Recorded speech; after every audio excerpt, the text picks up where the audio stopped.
اللي يشوف الحلقه اللي فاتت والحلقه دي يقول دي في يوم ودي في يوم على اساس ان الهدوم متغيره. تخيلوا اتنين في نفس النص ساعه.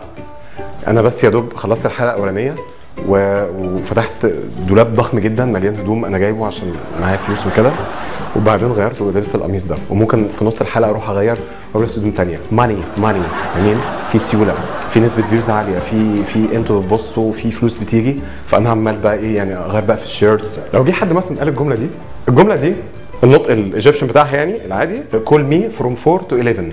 طبعا حاسين باللي انا حاسس بيه. كول مي فروم زي خرنج كده 4 تو 11.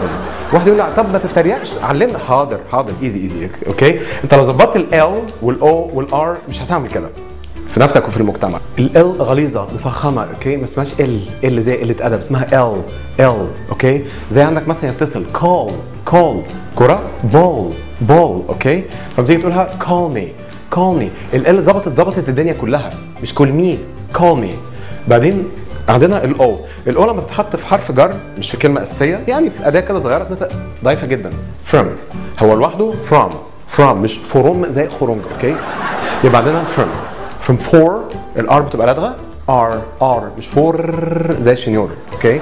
from 4 to برضه جاري حرف او تاني، خلي بالك الاو في حروف الجر لسه ال بتبقى ضعيفه اسمها from 4 to مش to from 4 to 11 مش 11 تاني. انا قالي ظبطته، انا ظبطت ال حتى كبيره، الاو في حروف الجر بيبقى ضعيف جدا واسمها ار مش ار اوكي.